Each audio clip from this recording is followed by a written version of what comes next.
मुगल सल्तनत की राजधानी फतेहपुर सीकरी का शाही दरबार आज अपनी पूरी गरिमा और रौनक पर था। बादशाह अकबर अपने तख्त पर विराजमान थे। उनके इर्द गिर्द नवरत्नों की सभा लगी थी। माहौल गंभीर था, लेकिन भीतर ही भीतर एक प्रतिस्पर्धा की खुनक थी। एक ओर थे हाजिर जवाबी के धनी बीरबल और दूसरी ओर थे अपनी वाक्पटुता और ईर्ष्यालु स्वभाव के लिए प्रसिद्ध मुल्ला दो प्याजा। मुल्ला और बीरबल के बीच श्रेष्ठता को लेकर चली आ रही ये पुरानी लड़ाई बादशाह के लिए मनोरंजन का स्रोत थी। आज अकबर ने स्वयं इस विवाद को निर्णायक मोड़ देने का फैसला किया। अकबर ने जोरदार आवाज में घोषणा की, इन नवरत्नों, हमने सुना है कि हमारी सल्तनत में 2 बुद्धिमान सिर हैं, लेकिन यह तय नहीं हो पा रहा कि इनमें सबसे ज्यादा बुद्धिमान कौन है। इसलिए आज हम एक ऐसी खतरनाक चुनौती रखेंगे जिसे केवल असाधारण बुद्धि वाला ही पार कर पाएगा। मुल्ला दो प्याजा तुरंत खड़े हुए। उनकी आंखों में बीरबल को हराने की तीव्र इच्छा थी। हुजूर, हम तैयार हैं। बीरबल का घमंड आज टूट कर रहेगा। बीरबल शांत खड़े रहे, केवल मुस्कुराते हुए। अकबर ने गंभीर होते हुए कहा, चुनौती यह है, सोने की सबसे बड़ी कीमत का रहस्य। उन्होंने चुनौती की शर्त रखी, जो ये साबित कर दे कि सबसे कीमती चीज क्या है, लेकिन उसे जमीन से छूना नहीं है, वही विजेता होगा। ये सुनकर दोनों के चेहरे पर चिंता की रेखाएं उभर आई। ये चुनौती वास्तव में खतरनाक थी। अकबर ने उनकी बेचैनी को भांपा। उन्होंने स्पष्ट किया, तुम्हारे पास इस रहस्य को सुलझाने के लिए ठीक 24 घंटे हैं। कल इसी समय तुम्हें अपनी अमूल्य वस्तु प्रस्तुत करनी होगी। याद रहे, जो वस्तु तुम सबसे कीमती साबित करोगे, उसका जमीन से छूना अनिवार्य रूप से वर्जित है। मुल्ला दो प्याजा ने तुरंत अपनी बुद्धि का प्रयोग करना शुरू कर दिया। हुजूर, यदि कोई वस्तु इतनी कीमती है कि उसे जमीन पर नहीं रखा जा सकता, तो वो निश्चित रूप से हवा में ही होनी चाहिए। मैं कल एक ऐसी वस्तु लाऊंगा जो आसमान से जुड़ी हो। वो आत्मविश्वास दिखाने की कोशिश कर रहा था, पर उसकी आवाज में हड़बड़ाहट थी। बीरबल ने केवल मुल्ला के तर्कों को सुना और शांत भाव से अकबर से पूछा, जहांपनाह, क्या ये चुनौती केवल सोने से जुड़ी है या ये अमूल्यता के किसी भी रूप को स्वीकार करती है? अकबर ने उत्तर दिया, बीरबल, सोने की कीमत केवल एक प्रतीक है। मैं जानना चाहता हूं कि इस दुनिया में सबसे अमूल्य और अनछुआ क्या है। अगले दिन दरबार खचाखच भरा था। मुल्ला दो प्याजा चेहरे पर थकान और जीत का मिलाजुला भाव लिए खड़ा था। उसके हाथ में एक छोटा पारदर्शी कांच का जार था, जिसके भीतर कुछ तरल पदार्थ मंद मंद चमक रहा था। अकबर ने उत्सुकता से पूछा, मुल्ला, क्या तुम वो अमूल्य वस्तु लाए हो जो धरती से कभी न जुड़ी हो? मुल्ला ने सम्मानपूर्वक सिर झुकाया और जार आगे बढ़ाते हुए कहा, जी जहांपनाह, ये कल रात ओस की बूंदों के रूप में एकत्रित आकाश का शुद्ध जल है। ये न कभी जमीन पर गिरा, न ही इसे किसी बाजार में खरीदा जा सकता है। ये अमूल्य भी है और अनछुआ भी, क्योंकि इसे सूर्य की पहली किरण छूने से पहले ही बड़ी सावधानी से संग्रहित किया गया था। बीरबल ने जार की ओर देखा और फिर धीरे से मुस्कुराए। उन्होंने कहा, मुल्ला जी, आपका प्रयास सराहनीय है, किंतु आपने जो लाया है वो कुछ ही पलों में फिर से वाष्प बनकर लौट जाएगा। मैं जो लाया हूं वो तीनों लोकों में स्थायी है और हर प्राणी के पास होता है, फिर भी सबसे दुर्लभ है। ये कहकर बीरबल ने अपने वस्त्रों में छिपाए एक साधारण मिट्टी के घड़े को धीरे से जमीन पर रखा। अकबर बादशाह ने हैरानी से मुल्ला की ओर देखा और फिर बीरबल के साधारण मिट्टी के घड़े को घूरने लगे। मुल्ला दो प्याजा तुरंत अपनी जगह से उठे। जहांपनाह, ये तो एक साधारण बल्कि शायद खाली घड़ा है। इसमें भला क्या स्थायी और अमूल्य हो सकता है? बीरबल ने चुनौती को गंभीरता से नहीं लिया। मेरा ओस संग्रह, ड्यू कलेक्शन, कम से कम देखने में तो अनूठा है। बीरबल ने शांत भाव से मुल्ला की बात सुनी और फिर घड़े पर से अपना हाथ हटा लिया। मुल्ला जी, ये घड़ा खाली नहीं है, इसमें वो वस्तु है जो हर महफिल में मौजूद होती है, हर प्रार्थना में अनिवार्य होती है और धन से कभी खरीदी नहीं जा सकती। अकबर की उत्सुकता चरम पर थी। उन्होंने झुककर पूछा, तो क्या है वो बीरबल? ये रहस्य जल्दी सुलझाओ। बीरबल ने घड़े के मुख पर उंगली रखी और धीरे से कहा, बादशाह सलामत। इस घड़े में मौन, साइलेंस है। ये वो शांति है जो ज्ञान और सत्य के जन्म से पहले आती है। ये हर प्राणी के भीतर होती है, पर आज के शोरगुल भरे संसार में सबसे अनछुआ और अमूल्य है। ये शाश्वत है। बीरबल के उत्तर ने बादशाह अकबर को निशब्द कर दिया। वे कुछ देर तक घड़े को देखते रहे, फिर एक गहरी सांस ली और बोले, वाह बीरबल, तुम्हारी बुद्धि की गहराई वास्तव में अतुलनीय है। तुमने सिर्फ घड़े को ही नहीं भरा, बल्कि हम सबके मन को ज्ञान की शांति से भर दिया। ये जीत तुम्हारी हुई। दरबार तालियों से गूंज उठा, लेकिन ये प्रसन्नता मुल्ला दो प्याजा को असनीय लगी। मुल्ला तुरंत आगे बढ़े। उन्होंने सम्मानपूर्वक सिर झुकाया, पर उनके चेहरे पर स्पष्ट असंतुष्टि थी। क्षमा करें जहांपनाह, ये उत्तर काव्यमय जरूर है, पर यह तर्क की कसौटी पर खरा नहीं उतरता। मौन अमूर्त, एब्स्ट्रैक्ट है। हमारी शर्त एक मूर्त वस्तु को लेकर थी। अकबर ने उन्हें बीच में टोका, मुल्ला, हार को स्वीकार करना भी बुद्धिमानी है, पर मैं तुम्हारी चुनौती की भावना को समझता हूं। तो बताओ, क्या तुम तैयार हो अगली कठिन चुनौती पेश करने के लिए? मुल्ला की आंखें चमक उठीं। जी हुजूर, ये रही मेरी अगली पहेली, जो बीरबल की बुद्धिमानी की असली परीक्षा लेगी। मुल्ला दो प्याजा ने गर्व से अपना सीना फुलाया। उन्होंने बीरबल की आंखों में देखा और अपनी बात शुरू की। बीरबल, मैं मानता हूं कि पिछली चुनौती अमूर्त थी, पर यह पहेली भौतिक है, ऐसी जिसका अस्तित्व इस दुनिया को बनाए रखता है, फिर भी वो इतनी रहस्यमय है कि उसे छुआ नहीं जा सकता। मुल्ला ने अपनी आवाज धीमी और नाटकीय बना ली। मेरी अगली चुनौती यह है, दुनिया में एक ऐसी चीज है हुजूर, जो जब पूरी और साबुत होती है तो उसका कोई मोल नहीं होता। वो अदृश्य, सामान्य और बेकार होती है, पर जैसे ही वो टूटती है या खंडित होती है, वो अत्यंत मूल्यवान बन जाती है। लोग उसकी खोज में जान तक दे देते हैं। बताओ बीरबल, ये क्या चीज है? दरबार में गहन सन्नाटा छा गया। सारे दरबारी एक दूसरे का मुंह देखने लगे। बीरबल ने चुनौती स्वीकार करते हुए मुल्ला को घूर कर देखा। बादशाह अकबर ने उत्सुकता से मुल्ला की ओर झुकाव किया और कहा, मुल्ला, तुमने इस बार सच में बहुत कठिन प्रश्न उठाया है। क्या तुम बीरबल को उत्तर देने के लिए कुछ समय दोगे? समय की क्या आवश्यकता जहांपनाह। मुल्ला दो प्याजा ने अपनी छाती फुलाते हुए कहा। उसकी आंखों में विजय की चमक थी। अगर बीरबल को इतने सीधे और स्पष्ट प्रश्न के लिए भी समय चाहिए, तो ये सिद्ध होता है कि उनकी बुद्धि अब पहले जैसी पैनी नहीं रही। मैं चाहता हूं कि उत्तर इसी क्षण दिया जाए, ताकि दरबार की ये चुनौती जल्द पूरी हो सके। मुल्ला की इस धृष्टता पर कुछ दरबारी फुसफुसाए, पर बीरबल विचलित नहीं हुए। उन्होंने अपनी शांत मुद्रा बनाए रखी और एक गहरी सांस ली। मुल्ला साहिब, प्रश्न कठिन नहीं है, बल्कि आपने उसे कठिन दिखाने का प्रयास किया है, बीरबल ने विनम्रता से कहा, पर उनकी आवाज में दृढ़ता थी।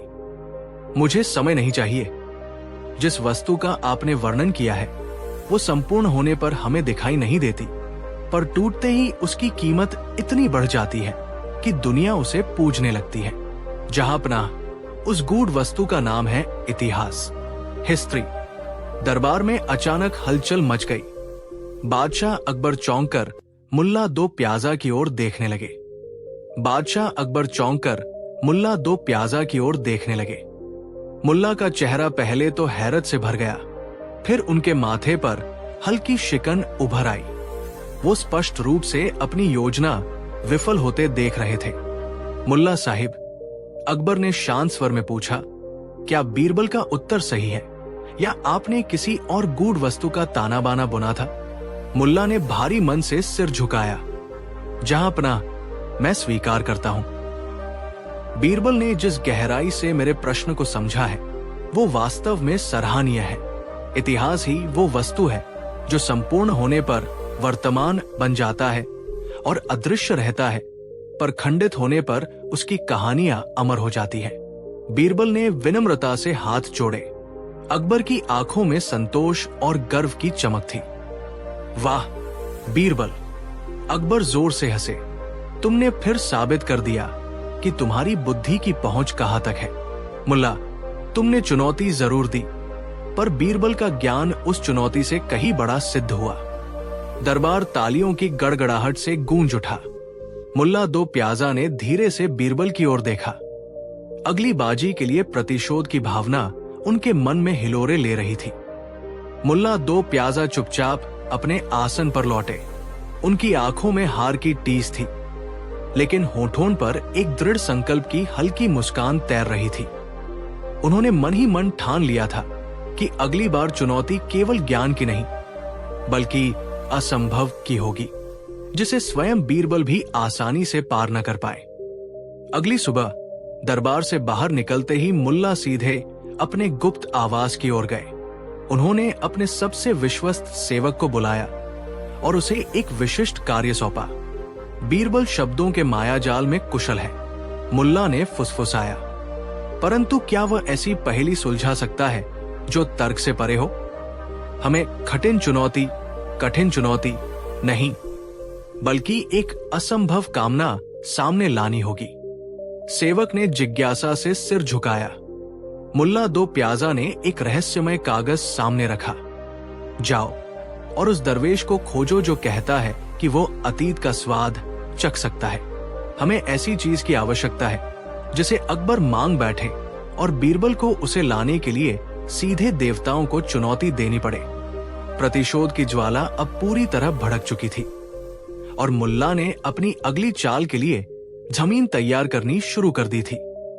सेवक बिना कोई प्रश्न किए मुल्ला दो प्याजा के कक्ष से बाहर निकल गया।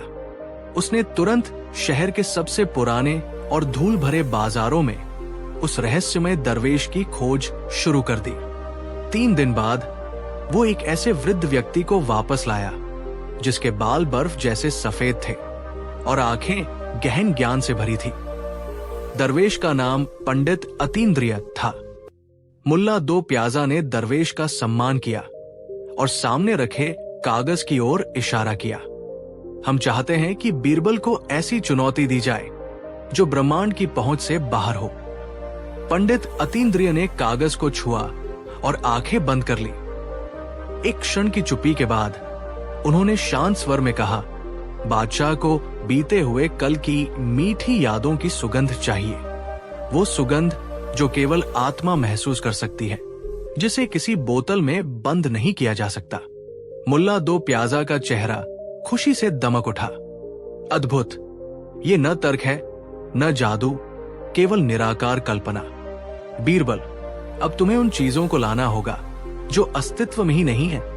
प्रतिशोध की अगली बिसात बिछाई जा चुकी थी।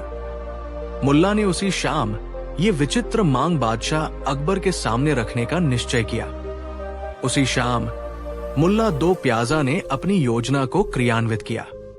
दरबार में हाजिर होकर उन्होंने अत्यंत नाटकीय ढंग से बादशाह अकबर के समक्ष अपनी विचित्र इच्छा प्रकट की। जहां पनाह, मुल्ला ने झुककर कहा, एक ऐसी वस्तु है जिसकी अनुपस्थिति से शाही खजाना अपूर्ण है। हमें बीते हुए कल की मीठी यादों की सुगंध चाहिए। ये सुगंध मानसिक शांति के लिए अत्यंत आवश्यक है। अकबर ने पहले तो मुल्ला को विस्मय से देखा, फिर हल्की मुस्कान के साथ बीरबल की ओर मुड़े जो शांत खड़े थे। उन्हें मुल्ला की द्वेषपूर्ण चाल स्पष्ट दिख रही थी। बीरबल, बादशाह बोले, ये तुम्हारे लिए एक नई चुनौती है। यदि तुम ये निराकार सुगंध 1 सप्ताह में लाने में सफल रहे तो मैं मानूंगा कि तुम्हारी बुद्धि वास्तव में अजेय है। बीरबल ने सम्मान पूर्वक सिर झुकाया। मुल्ला दो प्याजा की विजयी मुस्कान को अनदेखा करते हुए उन्होंने चुनौती स्वीकार की। जैसी आज्ञा, जहां पनाह, ये सुगंध अवश्य दरबार में लाई जाएगी।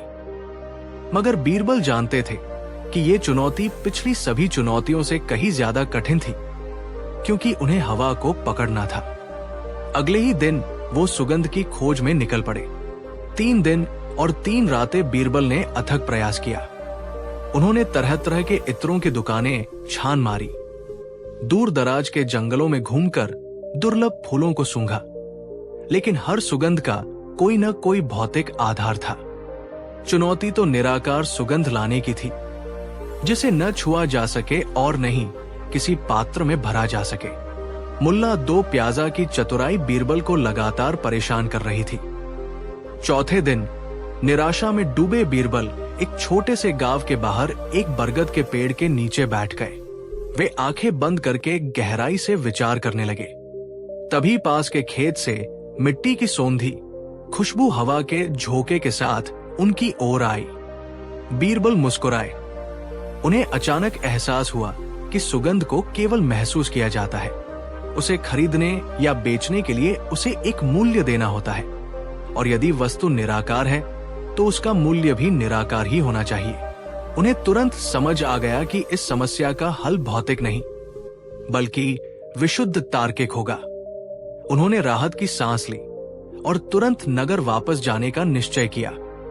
इस बार उनके चेहरे पर चिंता नहीं बल्कि एक रहस्यमय आत्मविश्वास झलक रहा था। अब मुल्ला 2 प्याजा को बीरबल की बुद्धि का असली प्रमाण मिलने वाला था। बीरबल अगले ही पल घोड़े पर सवार होकर तेजी से वापस नगर की ओर चल पड़े। जब वो दरबार में हाजिर हुए तो मुल्ला 2 प्याजा पहले से ही सिंहासन के पास अपनी चिरपरिचित मुद्रा में बैठे थे। चेहरे पर हल्की मुस्कान थी, विजय की प्रतीक्षा वाली मुस्कान। स्वागत है बीरबल, बादशाह अकबर ने कहा। क्या तुमने मुल्ला की इस विचित्र पहेली का हल खोज लिया? मुल्ला ने अपनी बात आगे बढ़ाई। तो बीरबल, क्या तुम्हें उस निराकार सुगंध का कोई भौतिक मूल्य मिला, या तुमने अंततः स्वीकार कर लिया कि कुछ चीजें खरीदने लायक नहीं होती? बीरबल ने सम्राट को नमन किया और सीधे मुल्ला की आंखों में देखा। मुल्ला साहिब, उन्होंने कहा, मैंने न केवल उसका मूल्य खोजा है बल्कि मैं उसे चुकाने भी आया हूं। लेकिन पहले यह स्पष्ट करना होगा, यदि आपने किसी अदृश्य वस्तु को बेचा है तो उसका मूल्य भी उसी रूप में अदा किया जाएगा। आपने बाजार में पकवानों की खुशबू बेची थी, है ना? मुल्ला ने हामी भरी। बीरबल ने बिना देरी किए अपनी जेब से चांदी के सिक्कों की एक थैली निकाली। उन्होंने उन सिक्कों को मेज पर नहीं बल्कि हवा में उठाकर जोर जोर से खनकाना शुरू कर दिया। दरबार में उपस्थित सभी लोग स्तब्ध रह गए। बीरबल ने सिक्कों को जोर जोर से खनकाना जारी रखा, जिससे उस धातुई ध्वनि का तीव्र एहसास पूरे दरबार में गूंज उठा। मुल्ला 2 प्याजा का चेहरा पहले तो भरम से भरा, फिर क्रोध से तमतमा उठा। ये कैसा उपहास है बीरबल, मुल्ला ने चिल्लाकर कहा। क्या आप सोचते हैं कि सिक्कों की ये कर्कश ध्वनि मेरे पकवानों की खुशबू का मूल्य चुकाएगी? मुझे असली चांदी चाहिए। बीरबल ने बड़ी शांति से वो थैली वापस अपनी जेब में रखी। निश्चित रूप से मुल्ला साहिब, उन्होंने कहा, आपने जब किसी अदृश्य वस्तु खुशबू को बेचा तो उसका मूल्य भी उसी अदृश्य रूप में अदा किया जाएगा। खुशबू के बदले धन की ध्वनि ही उसका उचित मूल्य है। दरबार में मौजूद लोग बीरबल की बुद्धिमत्ता पर दाद देने लगे। बादशाह अकबर भी अपनी जगह से उठे और मुल्ला की ओर देखते हुए मुस्कुराए। ये न्याय है मुल्ला 2 प्याजा, तुम बाजार में खुशबू बेच सकते हो, लेकिन उसका भुगतान हमेशा हवा में खनकते सिक्कों से ही होगा। चुनौती समाप्त हुई। मुल्ला 2 प्याजा का चेहरा अपमान से तमतमा उठा। उन्हें लगा जैसे भरी सभा में उनका मजाक बनाया गया हो। बादशाह अकबर ने तुरंत बीरबल की बुद्धिमत्ता की सराहना की और उन्हें सोने के अशर्फियों का पुरस्कार दिया। बीरबल, अकबर ने स्नेह से कहा, तुमने एक बार फिर सिद्ध किया कि बुद्धि हमेशा बल से बड़ी होती है। मुल्ला 2 प्याजा ने धीरे से सिर झुकाया, लेकिन उनकी आंखें प्रतिशोध की ज्वाला से धधक रही थी। जब वे दरबार से बाहर निकले तो उनके होठों पर एक कड़वी मुस्कान थी। बीरबल, तुम जीत गए, पर यह केवल पहला चरण था। उन्होंने अपने आप से फुसफुसाया, मैं देखता हूं कि अगली बार जब मैं तुम्हें ऐसी जगह फंसाऊंगा जहां सिक्कों की खनक या खुशबू का सहारा ना हो, तब तुम क्या न्याय करोगे। उस रात मुल्ला दो प्याजा ने खाना नहीं खाया। वे अपने कमरे में बंद रहे और एक ऐसी चुनौती बुनने लगे जो न केवल बीरबल की न्याय बुद्धि बल्कि बादशाह अकबर की प्रतिष्ठा को भी सीधे तौर पर खतरे में डाल दे। ये चुनौती सीधी, व्यक्तिगत और अत्यंत कठिन होने वाली थी। उनका लक्ष्य अब केवल बीरबल को हराना नहीं बल्कि उन्हें दरबार से निकलवाना था। मुल्ला दो प्याजा ने अगले 3 दिन किताबों की धूल फाकते हुए और बंद दरवाजों के पीछे गहरी सोच में गुजारे। उन्होंने न्याय के हर उस सिद्धांत को टटोला जहां तक पैसे की चमक या इंद्रियों का सहारा काम नहीं आता। चौथी सुबह उनकी आंखों में प्रतिशोध की एक नई धूर्त चमक थी। चुनौती तैयार थी, ऐसी चुनौती जो न्याय की कसौटी पर सच्चाई को नहीं बल्कि उसके अभाव को साबित करने को कहेगी। सूरज पूरी तरह चढ़ने से पहले ही मुल्ला ने दरबार में पहुंचकर बादशाह अकबर से एकांत भेंट का आग्रह किया। जहां पनाह मुल्ला ने झुककर अपनी आवाज को आवश्यकता से अधिक गंभीर बनाते हुए कहा, मैंने बीरबल की बुद्धिमत्ता को परखने के लिए एक ऐसी पहेली तैयार की है जिसका उत्तर न दे पाने पर न केवल उनकी कुर्सी बल्कि शाही न्याय का आधार हिल जाएगा। यदि वो इस अदृश्य चोरी का न्याय नहीं कर पाए तो वे इस दरबार में रहने लायक नहीं। अकबर ने भौहें चढ़ाई, कैसी अदृश्य चोरी? मुल्ला ने रहस्यमय ढंग से मुस्कुराते हुए कहा, चोरी हुई है जहां पनाह, ऐसी चीज की चोरी जिसे न तो देखा जा सकता है न छुआ जा सकता है, फिर भी वो पूरे साम्राज्य के लिए अत्यंत मूल्यवान है। अगर बीरबल इसे वापस नहीं दिला पाए, उन्होंने जानबूझकर वाक्य अधूरा छोड़ दिया, जिससे अकबर की उत्सुकता चरम पर पहुंच गई। अकबर की आंखें सिकुड़ गई। मुल्ला, ये पहेली बुझाना बंद करो। साफ बताओ, क्या चोरी हुआ है जिससे पूरा साम्राज्य हिल सकता है? मुल्ला दो प्याजा ने गहरी सांस ली और नाटकीय अंदाज में घोषणा की, चोरी हुई है जहां पनाह आपकी प्रजा का विश्वास। ये विश्वास अफवाहों के जहरीले सांपों द्वारा चुरा लिया गया है। सीमावर्ती प्रांतों में ये गुप्त संदेश फैलाया गया है कि शाही खजाना खाली हो चुका है और अब करों में 10 गुना वृद्धि होगी। दरबार में एक सिहरन दौड़ गई। यदि ये सच था तो विद्रोह निश्चित था। मुल्ला ने बीरबल की ओर देखते हुए तंज कसा, बीरबल, क्या तुम ऐसी चीज को ढूंढ पाओगे जो दिखाई नहीं देती? विश्वास को कैसे वापस लाओगे? बीरबल ने शांत भाव से खड़े होते हुए कहा, चुनौती स्वीकार है मुल्ला जी। अदृश्य चोरी को वापस लाने के लिए अदृश्य ज्ञान की आवश्यकता होती है। विश्वास खोया नहीं, केवल भ्रमित हुआ है। मैं न केवल लोगों का विश्वास वापस लाऊंगा बल्कि इस अफवाह के स्रोत यानी चोर का नाम भी बताऊंगा। मुझे केवल 3 दिन का समय चाहिए। महाराज अकबर ने तुरंत सहमति दी। 3 दिन, ये समय सीमा कठोर है बीरबल, लेकिन यदि तुम विफल हुए तो न केवल तुम्हारा पद जाएगा बल्कि दरबार में हमारा नियंत्रण भी खतरे में पड़ जाएगा। मुल्ला दो प्याजा ने अपनी पगड़ी ठीक करते हुए व्यंग्य पूर्वक कहा, अदृश्य चीज केवल अदृश्य ही रह सकती है।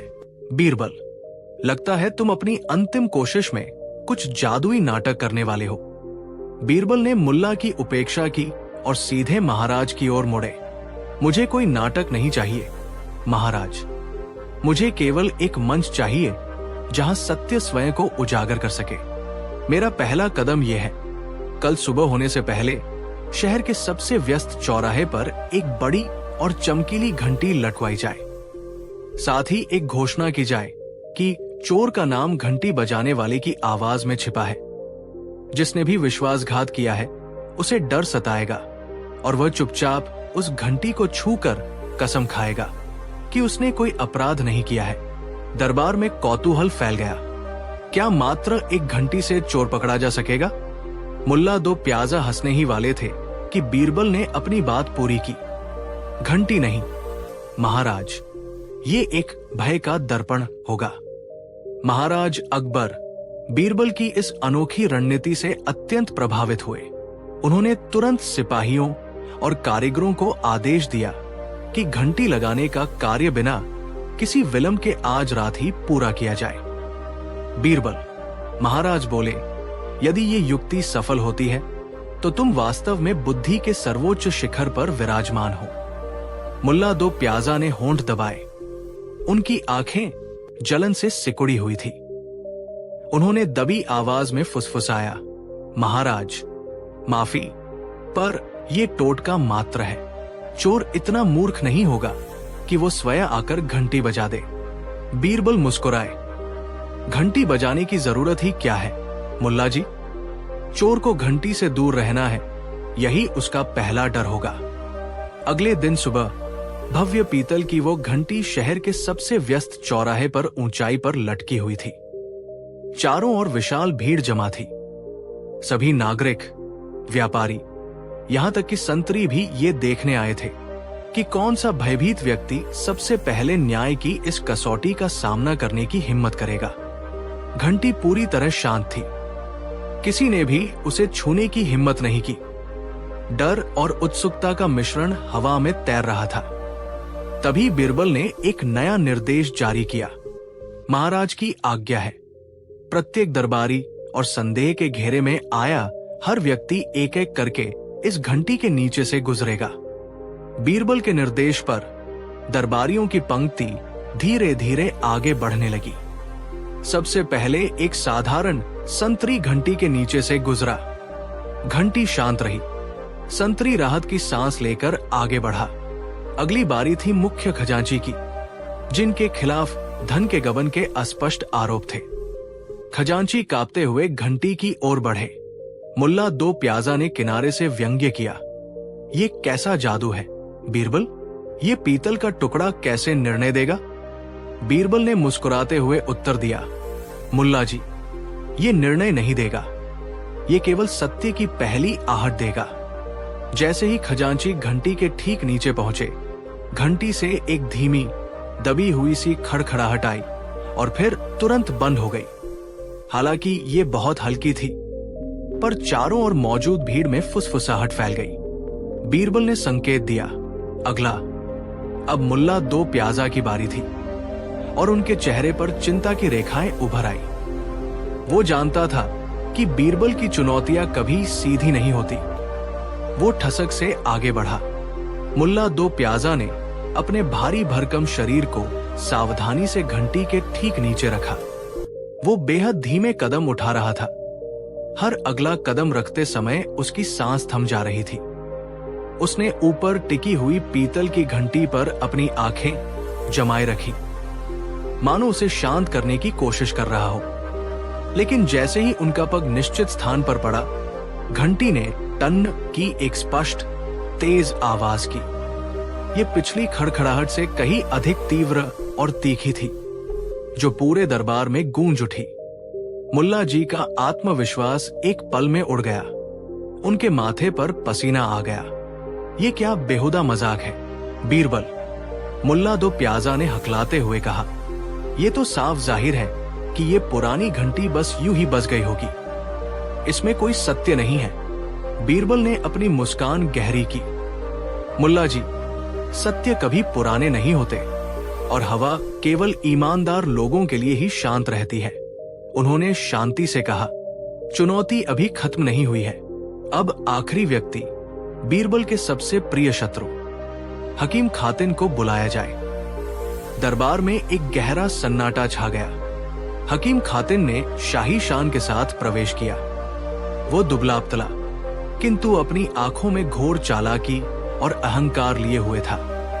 उसने सीधे मुल्ला दो प्याजा की ओर देखा, जो अभी भी शर्मिंदगी से झुके हुए थे, और हल्की व्यंग्यात्मक मुस्कान दी। कमजोर इच्छा शक्ति वाले लोगों का झूठ उनकी जुबान से पहले उनकी किस्मत बता देता है। बीरबल, खातिन ने अकबर बादशाह को सलाम करते हुए कहा, परंतु मैं मुल्ला जी जैसा नौसिखिया नहीं हूं। अपनी चुनौती पेश करो। बीरबल ने आराम से अपनी पगड़ी ठीक की और धीरे से घंटी के पास रखे एक खाली संदूक की ओर इशारा किया। हकीम साहब, आपकी चुनौती सत्य या असत्य की नहीं है, बल्कि विश्वास की है। आज आपको दरबार में मौजूद हर व्यक्ति को ये यकीन दिलाना होगा कि इस संदूक में कोई ऐसी चीज है जिसे कोई दूसरा छू नहीं सकता, फिर भी वो पूरे संसार को नियंत्रित करती है। बीरबल की आंखें चुनौती दे रही थी। सिद्ध कीजिए कि आप मन के चिकित्सक हैं, शरीर के नहीं। हकीम मुल्ला दो प्याजा ने अपनी दाढ़ी पर हाथ फेरा और एक गहरी रहस्यमय मुस्कान दी। बीरबल, तुम केवल दरबार के नवरत्नों में से एक नहीं हो, तुम मन की पहेलियों को समझने वाले भी हो। ये चुनौती सत्य ही मेरे स्तर की है। उसने धीरे से घुटने टेके और खाली संदूक के सामने बैठ गया। पूरी सभा सांस रोककर देख रही थी। जहां पनाह और दरबार के गणमान्य सदस्यों, हकीम ने अपनी आवाज ऊंची की, जिसमें एक अजीब सा सम्मोहन था। बीरबल सही कहते हैं, इस संदूक में वो शक्ति है जो न हाथों से पकड़ी जाती है, न आंखों से देखी जाती है, फिर भी इसके सामने बड़े बड़े साम्राज्य झुक जाते हैं। ये वह चीज है जो हर जन्म में, हर क्षण में मनुष्य के जीवन को निर्धारित करती है। ये अदृश्य है, पर इसका प्रभाव सर्वव्यापी है। मैं बात कर रहा हूं डर, भय की। हकीम ने संदूक की ओर इशारा किया। डर ही है जो दुनिया के सबसे ताकतवर व्यक्ति को भी रात में सोने नहीं देता। और मन का चिकित्सक होने के नाते मेरा काम सिर्फ इस संदूक से उस शक्ति को निकालना है ताकि ये संसार नियंत्रित न हो। बीरबल ने गहरी सांस ली। हकीम के दावे में एक अजीबोगरीब सच्चाई थी, पर बीरबल का तार्किक मन अभी भी संतुष्ट नहीं था। हकीम साहब, बीरबल ने शांत स्वर में कहा, भय को पहचान लेना एक बात है, पर उसे भौतिक रूप से एक संदूक से निकालने का दावा करना, ये असंभव प्रतीत होता है। भय कोई ऐसी वस्तु नहीं जिसे जंजीरों में बांधा जा सके।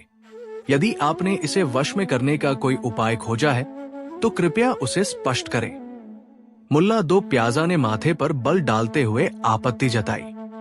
बीरबल, तुम हमेशा हर रहस्य को तर्क की कसौटी पर परखना चाहते हो। हकीम साहब ने कुछ अद्भुत किया होगा। संदूक खोलो और दिखाओ कि तुम कैसे दुनिया को इस डर से मुक्त करते हो। हकीम मुस्कुराया, उसकी आंखें चमक उठीं। बस यहीं पर मेरी चुनौती का दूसरा और सबसे कठिन चरण आता है। ये संदूक केवल बल से नहीं खुलेगा, नहीं किसी साधारण ताले से। इसे खोलने की एक ही कुंजी है, शुद्ध निडरता। जो भी इसे खोलने का प्रयास करेगा, उसे संदूक में कैद पूरे विश्व के भय का सामना करना होगा। ये डर बाहर नहीं निकलता, बल्कि डरने वाले के भीतर प्रविष्ट हो जाता है। आप दोनों में से कौन पहले इस कठिन चुनौती को स्वीकार करेगा? हकीम की बात सुनकर दरबार में एक पल के लिए गहरा सन्नाटा छा गया। उपस्थित लोगों के चेहरे पर खौफ की परछाई साफ झलक रही थी। संदूक अब केवल एक लकड़ी का डिब्बा नहीं, बल्कि एक भयावह पहेली बन चुका था। मुल्ला दो प्याजा ने अपनी गर्दन पर हाथ फेरा और थोड़ा पीछे हटते हुए खंकार कर बोले, जहांपना, ये चुनौती थोड़ी अधिक व्यक्तिगत हो गई है। डर तो हर इंसान में होता है। हकीम साहब, क्या कोई और तरीका नहीं है? कोई मंत्र या गुप्त संकेत? बीरबल ने मुल्ला की बेचैनी को अनदेखा किया। उनकी आंखें उस संदूक पर टिकी थी। उनके चेहरे पर घबराहट नहीं, बल्कि एक शांत दृढ़ संकल्प था। उन्होंने एक कदम आगे बढ़ाया और दृढ़ स्वर में कहा, हकीम साहब, भय का सामना करने से ही निडरता का जन्म होता है। मुझे खुशी है कि ये चुनौती केवल बल की नहीं, बल्कि मन की परीक्षा है। अकबर ने सिर हिलाया। ठीक है बीरबल, तुम्हारी इच्छा ही हमारा आदेश है। तुम इस कठिन चुनौती को स्वीकार करते हो। बीरबल ने संदूक के सामने घुटने टेके और जैसे ही उन्होंने धातु की ठंडी सतह को छुआ, पूरा दरबार सांस रोककर उन्हें देखने लगा। क्या सचमुच विश्व का भय अब उनके भीतर प्रविष्ट होने वाला था? बीरबल ने धातु की सतह पर अपनी उंगलियां जमाई। ये कोई साधारण संदूक नहीं था। इसकी ठंडक में सदियों पुराना रहस्य छिपा था। अचानक संदूक की चिकनी सतह से कोई आवाज नहीं, बल्कि एक कंपन उभरा, एक ऐसी ऊर्जा जो सीधे उनके अंतर्मन पर हमला कर रही थी। दरबार की शांति भंग करते हुए एक धीमी गुनगुनाती ध्वनि संदूक से निकली, जो जल्द ही पूरे कक्ष में गूंजने लगी। ये ध्वनि नहीं थी, बल्कि भय का एक अमूर्त रूप था, जो हर व्यक्ति के भीतर दबे डर को जगा रहा था। अकबर बेचैन हो उठे, पर बीरबल स्थिर थे। उन्होंने आंखें मूंद ली। तभी उन्हें एक अस्पष्ट फुसफुसाहट सुनाई दी, जो केवल उनके लिए थी। डर का स्रोत क्या है? अगर तुमने इसे पहचान लिया तो संदूक खुल जाएगा। ये सुनकर मुल्ला दो प्याजा, जो चुनौती के पीछे खड़े थे, धीरे से मुस्कुराए। ये प्रश्न शस्त्रों से अधिक घातक था। उन्होंने सोचा, अब देखना यह है कि बीरबल बाहरी दुनिया के भय को पहचानते हैं या अपने भीतर के अविश्वास को। बीरबल ने अपनी आंखें खोली। उनके चेहरे पर अब कोई बेचैनी नहीं थी, बल्कि गहन चिंतन का भाव था। उन्होंने पहले सभा कक्ष में डरे हुए चेहरों को देखा, फिर अपनी दृष्टि सीधे उस संदूक पर केंद्रित की, जिससे भयावह ध्वनि निकल रही थी। बीरबल समझ गए कि यह चुनौती केवल बाहरी शोर मचाने वाला नाटक नहीं है, ये एक गहन मनोवैज्ञानिक खेल है। उन्होंने गहरी सांस ली और फुसफुसाहट को याद किया। उन्होंने मन ही मन कहा, बाहरी भय तो केवल एक प्रतिक्रिया है, असली डर का स्रोत तो यह है कि मैं इस रहस्य को सुलझा नहीं पाऊंगा। यही स्वयं पर किया गया अविश्वास है। जैसे ही उन्होंने अविश्वास शब्द को पहचाना, संदूक के चारों ओर व्याप्त डरावनी ध्वनि क्षण भर के लिए कांप उठी और धीमी होने लगी। मुल्ला दो प्याजा, जो दूर खड़े सब देख रहे थे, उनकी मुस्कान अचानक फीकी पड़ गई। वो समझ गए कि बीरबल उनके जाल की जड़ तक पहुंच रहे हैं। तुरंत उन्होंने अपने एक गुप्त सहायक को संकेत दिया, ताकि वो ध्वनि की तीव्रता फिर से बढ़ा दे और बीरबल का ध्यान भंग हो सके। गुप्त सहायक ने तुरंत कार्य किया। जैसे ही मुल्ला ने संकेत दिया, संदूक से निकलने वाली चीख, जो अविश्वास शब्द से पल भर के लिए शांत हुई थी, वो तुरंत एक तीखे कर्णभेदी विलाप में बदल गई। ध्वनि की तीव्रता इतनी बढ़ गई कि दरबार में खड़े अन्य दरबारी सहम उठे और अपने कान बंद करने लगे। बीरबल का ध्यान फिर से उस भीषण शोर पर केंद्रित हो गया। उन्होंने गहरी सांस ली और समझा कि यह जानबूझकर किया गया एक दबाव वाला पैंतरा है। उन्हें पता था कि इस खेल में केवल रहस्य को सुलझाना ही नहीं, बल्कि एकाग्रता को बनाए रखना भी दांव पर लगा है। मुल्ला दो प्याजा ने अपनी जीत की आशा से धीरे से कहा, बीरबल, समय निकल रहा है। क्या तुम स्वीकार करते हो कि कुछ रहस्य ऐसे भी हैं जिन्हें तुम्हारी बुद्धि भेद नहीं सकती? बीरबल ने अपनी आंखें खोली। वो संदूक की ओर मुड़े। शोर के केंद्र को घूरते हुए उन्होंने मुल्ला की ओर देखा। मुल्ला जी, बीरबल ने शांत किंतु दृढ़ स्वर में कहा, जब तक ध्वनि है तब तक उसका स्रोत भी है, और मैं उस स्रोत को समाप्त करने से पहले हार स्वीकार नहीं करता। उनकी दृष्टि में एक नया अडिग संकल्प चमक रहा था। उन्होंने संदूक के बिल्कुल करीब जाने का निर्णय लिया। बीरबल ने संदूक के चारों ओर सावधानी से घूमना शुरू किया। उन्होंने अपनी उंगलियों से उसकी सतह को हल्के से थपथपाया, हर हिस्से में छिपी हुई कंपन को महसूस करने की कोशिश की। यह भारी था और ऊपर से एक मजबूत धातु का ताला लगा हुआ था। वो झुक गए और अपना कान ढक्कन के बिल्कुल समीप ले गए। अंदर से एक सतत लयबद्ध घर घर की ध्वनि आ रही थी। ये किसी रेंगते हुए जानवर की नहीं थी, बल्कि ऐसा प्रतीत होता था जैसे कोई यांत्रिक उपकरण धीरे धीरे चल रहा हो। एक दोहराई जाने वाली धीमी गति की आवाज। मुल्ला दो प्याजा अपनी जगह से जोर से हंसे। वाह बीरबल, कान लगाकर सुनने से क्या रहस्य खुल जाएगा? यह कोई साधारण गुत्थी नहीं है जिसे ठोक पीट कर सुलझाया जा सके। स्वीकार क्यों नहीं कर लेते कि ये एक ऐसा छल है जिसे भौतिकता की सीमाओं में नहीं समझा जा सकता? बीरबल ने उनकी बात अनसुनी कर दी। उन्होंने आवाज की आवृत्ति पर ध्यान केंद्रित किया। अचानक उनकी भौहें तंग गई। उन्होंने संदूक के एक कोने की ओर इशारा किया, जहां ध्वनि थोड़ी ज्यादा स्पष्ट थी। ये ध्वनि अंदर से नहीं, बल्कि सतह से उत्पन्न हो रही है। मुल्ला दो प्याजा का चेहरा एक पल के लिए सफेद पड़ गया, लेकिन उन्होंने तुरंत अपनी हंसी वापस लाई। क्या बात करते हैं बीरबल, अब आप ध्वनि को पकड़ने का दावा कर रहे हैं? ये केवल लकड़ी का घर्षण है। बीरबल ने उनकी टिप्पणी पर कोई ध्यान नहीं दिया।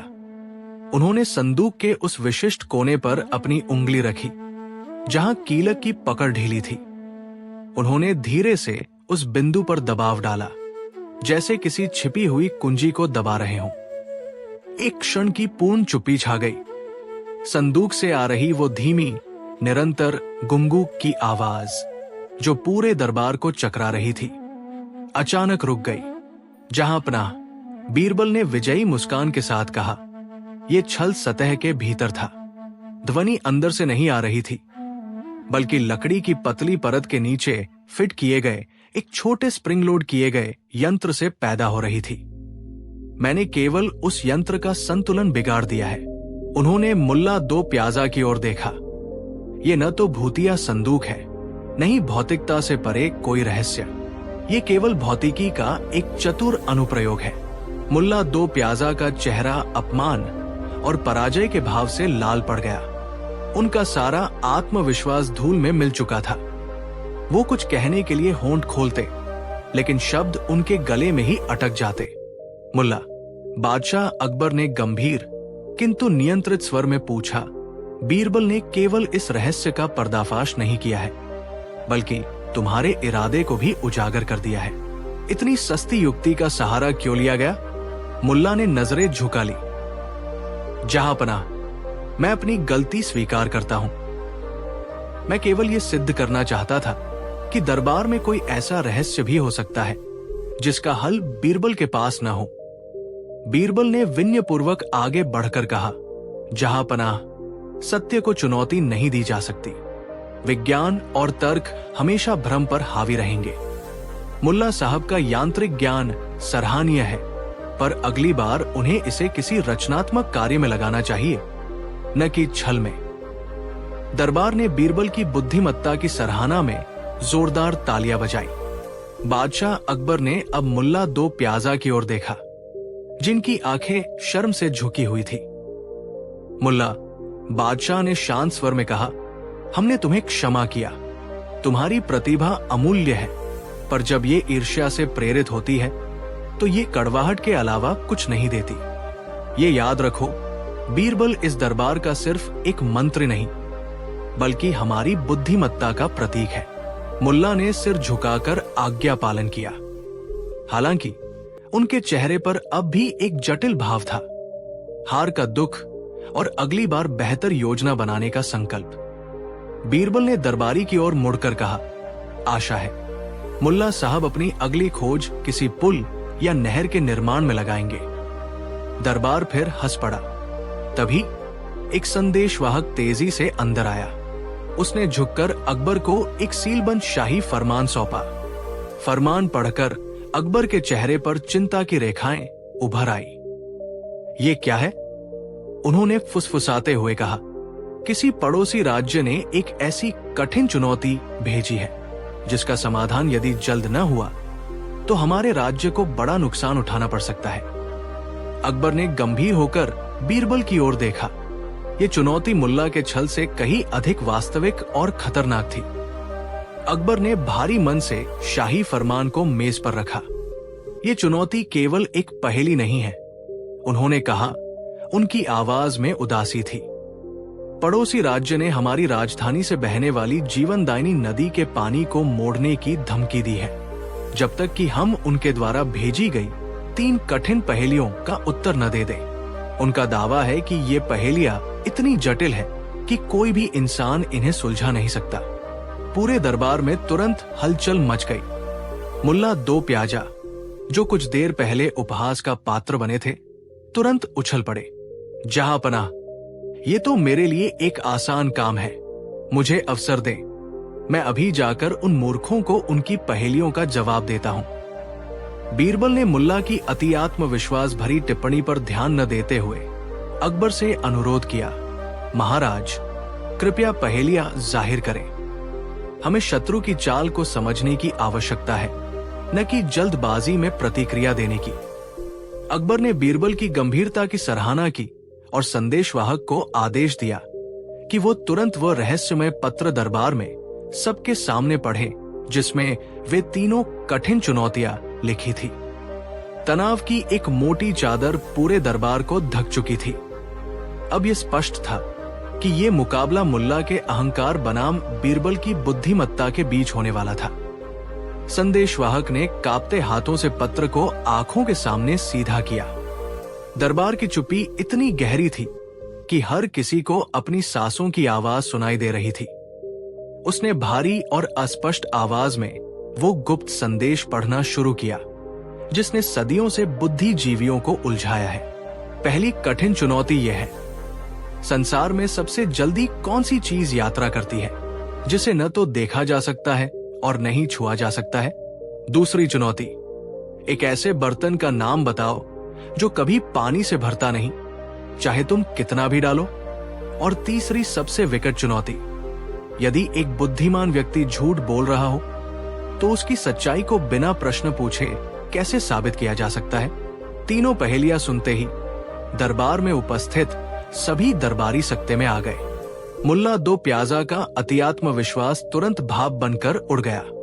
उसके माथे पर पसीना छलक आया और उसने बेचैनी से अपनी पगड़ी ठीक की। लेकिन बीरबल, जिसका ध्यान सम्राट की ओर था, एक हल्की मुस्कान के साथ स्थिर बैठे रहे। चुनौती औपचारिक रूप से स्वीकार की जा चुकी थी। बीरबल ने सम्राट की ओर देखा। उनके चेहरे पर अब भी वो हल्की आत्मविश्वासी मुस्कान थी। उन्होंने सम्मानपूर्वक सिर झुकाते हुए कहा, जहांपनाह, मुल्ला जी ने वाकई जटिल पहेलियां पेश की है। हालांकि इनका उत्तर देना असंभव नहीं, लेकिन जल्दबाजी में किसी निष्कर्ष पर पहुंचना उचित नहीं होगा। उन्होंने आगे कहा, मैं विनम्रता पूर्वक इन तीनों चुनौतियों पर गहन विचार करने के लिए 3 दिनों का समय मांगता हूं। मैं आपको विश्वास दिलाता हूं कि चौथे दिन सूर्योदय से पहले ही मैं तीनों के सटीक और व्यावहारिक उत्तर प्रस्तुत करूंगा। सम्राट अकबर ने राहत की सांस ली। ठीक है बीरबल, तुम्हें 3 दिन दिए जाते हैं। मुल्ला दो प्याजा, क्या तुम्हें इसमें कोई आपत्ति है? मुल्ला दो प्याजा, जो बीरबल को तुरंत हार मानते देखना चाहता था, झल्लाहट में बुदबुदाया, 3 दिन, ये बहुत अधिक है। बीरबल ने पलटकर मुल्ला की बेचैनी को भांपा और शांत स्वर में कहा, मुल्ला जी, धैर्य रखें। महान समाधान हमेशा समय लेते हैं और मैं वादा करता हूं आपको अपने तीनों प्रश्नों के जवाब ऐसे मिलेंगे जिनकी आपने कल्पना भी नहीं की होगी। सम्राट अकबर ने अपने वजीर टोडरमल की ओर देखा और औपचारिक रूप से घोषणा की तो ये निश्चित हुआ, बीरबल, तुम्हारी बुद्धिमत्ता पर हमें पूरा भरोसा है। हम तीसरे दिन सूर्यास्त के समय पुनः दरबार लगाएंगे। मुल्ला दो प्याजा, तब तक तुम्हें धैर्य रखना होगा। मुल्ला दो प्याजा ने अनिच्छा से सिर झुकाया। हालांकि उसने 3 दिनों की मोहलत पर आपत्ति जताई थी, अब उसे अपनी जीत निश्चित लग रही थी। उसे यकीन था कि बीरबल कितना भी बुद्धिमान क्यों न हो, इन गूढ़, दार्शनिक और हास्यपूर्ण प्रश्नों का संतोषजनक उत्तर ढूंढना असंभव है। बीरबल ने दरबार से विदा ली। बाहर निकलते समय उनके चेहरे पर पहली बार एक हल्की सी चिंता की लकीर उभरी। वो जानते थे कि मुल्ला ने ये चाल व्यक्तिगत प्रतिशोध के लिए नहीं, बल्कि उनकी प्रतिष्ठा को ठेस पहुंचाने के लिए चली है। 3 प्रश्न बीरबल ने महल की सीढ़ियां उतरते हुए फुसफुसाया, जिनके लिए दुनिया के ज्ञान से अधिक हाजिर जवाबी की आवश्यकता होगी। वो जानते थे कि ये चुनौती उनके जीवन की सबसे कठिन चुनौती साबित होने वाली है। उन्हें अब तुरंत अपनी रणनीति बनानी थी। हती, इसे जितनी बार दोहराया जाता है, ये उतनी ही कम होती जाती है, फिर भी इसका मूल्य बढ़ता जाता है। ये अक्सर मीठी होती है, पर कड़वी भी हो सकती है। ये ऐसी कौन सी अमूल्य धरोहर है जिसे हर कोई बांटता है, पर कोई वापस नहीं ले सकता? बीरबल के चेहरे की दृढ़ता थोड़ी कम हुई। ये प्रश्न तार्किक पहेलियों से अधिक मानवीय स्वभाव पर आधारित था। मुल्ला दो प्याजा ने अपनी लंबी मूंछों पर हाथ फेरा। वे समझ गए कि अब दांव बड़ा हो गया है। उन्होंने अपनी आंखें बंद कर ली और दरबार में फैली चुप्पी को तोड़ने के लिए उन्होंने उस गूढ़ वस्तु के हर पहलू पर विचार करना शुरू किया। समय की टिक टिक उन्हें स्पष्ट सुनाई दे रही थी। मुल्ला दो प्याजा के माथे पर महीन पसीना दिखने लगा। उन्हें एहसास था कि ये उनकी अब तक की सबसे कठिन और सबसे व्यक्तिगत चुनौती थी। उन्हें डर था कि कहीं बीरबल उस सामान्य उत्तर पर न पहुंच जाए जो उन्होंने छुपा रखा था, या फिर कोई ऐसा उत्तर दे दे जिसकी उन्होंने कल्पना भी न की हो। दरबार की चुप्पी इतनी गहरी थी कि मुगल फौज के बाहर खड़े घोड़ों के खुरों की आवाज भी सुनाई दे रही थी। बादशाह अकबर ने अधीरता से अपनी गद्दी पर करवट बदली। मुल्ला जी, उन्होंने गंभीर स्वर में कहा, पहेली का समय समाप्त होने में केवल 3 घड़ी बाकी है। यदि बीरबल इसे हल नहीं कर पाते तो जीत आपकी होगी, किंतु यदि वे समाधान दे देते हैं तो आपको शर्त माननी होगी। बीरबल ने धीरे से सिर उठाया। उनकी आंखों में अब कोई भ्रम नहीं था, बल्कि समाधान की निश्चित चमक थी। उन्होंने मुल्ला दो प्याजा की ओर देखा, एक हल्की सी मुस्कान दी और आत्मविश्वास से बोले, जहांपनाह, ये अमूल्य धरोहर, ये वचन है। अकबर का चेहरा खुशी से चमक उठा। दरबार में बैठी भीड़ ने राहत की सांस ली। मुल्ला दो प्याजा, जो क्षण भर पहले अपनी विजय को निश्चित मान रहे थे, अब जड़वत खड़े थे।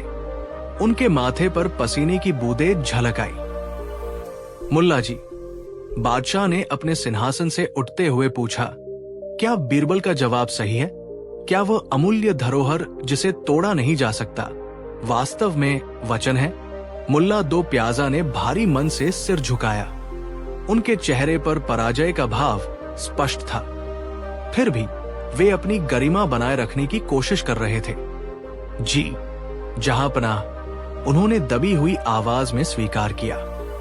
वचन ही वो धरोहर है जो बिना टूटे, बिना भौतिक रूप के भी पीढ़ियों तक चलती है। बीरबल ने पहेली बूझ ली। अकबर ने जोरदार ठहाका लगाया। वाह बीरबल, तुम सचमुच लाजवाब हो। मुल्ला जी, अब आपको शर्त पूरी करनी होगी। वो चुनौती जो आपने बीरबल को दी थी, अब आपको स्वयं निभानी पड़ेगी। मुल्ला दो प्याजा ने गहरी सांस ली और बोले, मुझे अपनी शर्त याद है, जहांपनाह। मुल्ला दो प्याजा ने अपनी पगड़ी ठीक की, हालांकि उनके चेहरे की रंगत उड़ी हुई थी। जी, जहांपनाह, शर्त यह थी कि जो भी हार स्वीकार करेगा वो अगले 3 दिनों तक दरबारी वस्त्रों का त्याग करेगा। अकबर ने उत्सुकता से पूछा, तो क्या वह सामान्य वेशभूषा में आएगा? मुल्ला ने गहरी सांस ली। नहीं, जहांपनाह, उसे सिर पर ताजे तीखे प्याजों की माला पहननी होगी और दरबार के मुख्य द्वार पर खड़े होकर आने जाने वाले हर राहगीर को खुद का बनाया हुआ तीखा शरबत पिलाना पड़ेगा। ये शरबत खट्टा और कसैला सिर्फ प्याज के रस से बना होगा। दरबार में मौजूद सभी लोग अपनी हंसी दबाने लगे। अकबर भी खुद को रोक नहीं पाए और जोर से हंस पड़े। मुल्ला जी, आपने चुनौती तो बड़ी ही सुगंधित चुनी थी। मुल्ला दो प्याजा ने जमीन की ओर देखते हुए कहा, मैं आज से ही इस शर्त को पूरा करना शुरू कर दूंगा। मेरी प्रार्थना है कि आगरा के नागरिक मुझे देखकर घृणा न करें। बीरबल ने मुस्कुराते हुए कहा, मुल्ला जी, कम से कम आप ये सुनिश्चित कर रहे हैं कि आगरा के लोगों को प्याज के औषधीय गुणों का मुफ्त ज्ञान प्राप्त हो। बादशाह अकबर ने अपना आसन संभाला और संतुष्टि से मुस्कुराए। उन्होंने बीरबल की ओर देखा। बीरबल, तुम्हारी बुद्धिमत्ता कभी खत्म नहीं होती। मुल्ला जी, आपको ये चुनौती तब तक निभानी होगी जब तक बीरबल स्वयं ये न मान ले कि आपने अपनी बात पूरी कर दी और आगरा की हवा में प्याज क्रांति ला दी। मुल्ला दो प्याजा ने गहरी सांस ली, जिसकी गंध से अब उन्हें समझौता करना था। जैसा हुक्म, जहांपनाह, मैं इस चुनौती को स्वीकार करता हूं। लेकिन मेरी एक छोटी सी विनती है। बीरबल उत्सुकता से बोले, अब क्या मुल्ला जी, क्या आप प्याज की खेती के लिए शाही जमीन मांग रहे हैं? मुल्ला ने अपने गले को साफ किया। विनती यह है कि मुझे प्याज के रस को ले जाने के लिए एक निजी दरबारी सेवक प्रदान किया जाए। आखिर मुझे इत्र की तरह इसका छिड़काव बार बार करना होगा।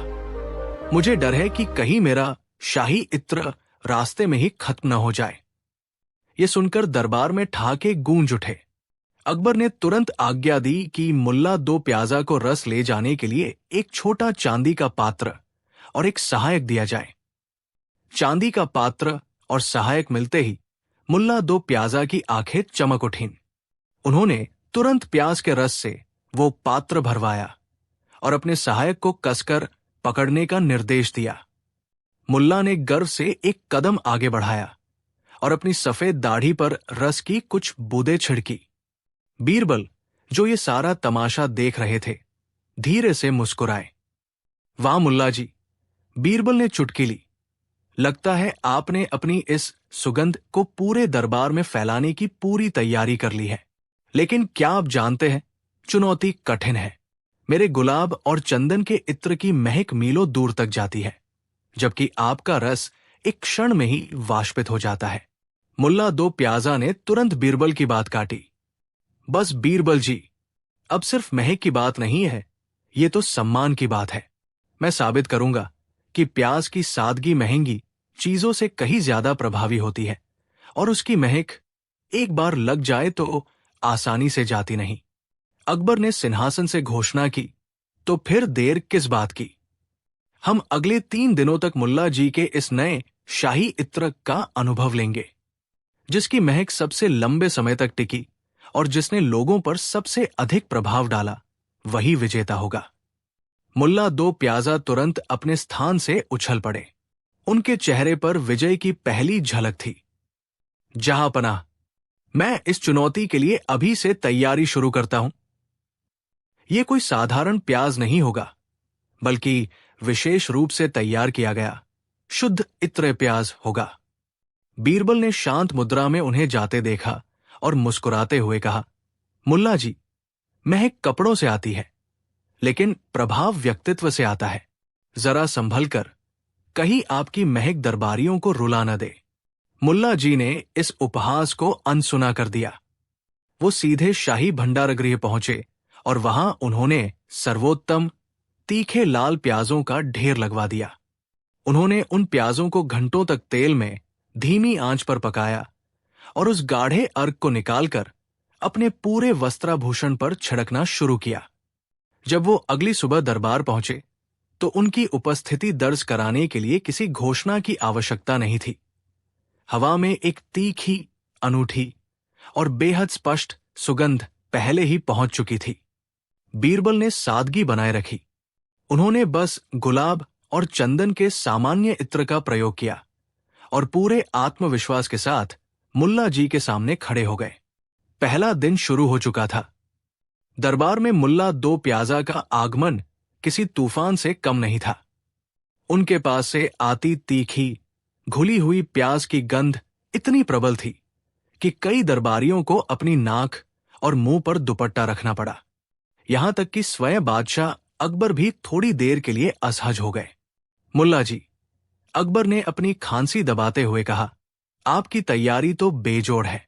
ये सुगंध वास्तव में अद्वितीय है। मुल्ला ने गर्व से छाती फुलाई। जहांपनाह, ये साधारण इत्र नहीं, ये शुद्ध कठिन साधना का अर्क है। इसकी तीक्ष्णता हर बाधा को भेद देगी। बीरबल का ये हल्का फुल्का पुष्पइत्र मेरे सामने भला कहाँ टिकेगा? बीरबल ने केवल शांत मुस्कान दी। उन्होंने हवा में फैल रही तीखी गंध पर कोई टिप्पणी नहीं की। बहुत खूब, अकबर ने स्थिति को संभालते हुए कहा, तो ये है खातिन चुनौती का पहला चरण।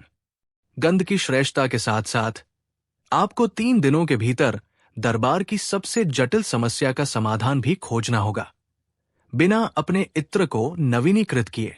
आज का पहला विषय है, लालच का सही अर्थ क्या है?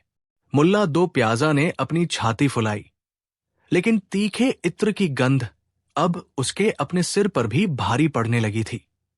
वो जानता था कि ये साधना उसे 3 दिन तक बिना सिरदर्द दिए टिकनी चाहिए। उसका आह उसे कमजोर पड़ने की अनुमति नहीं दे रहा था।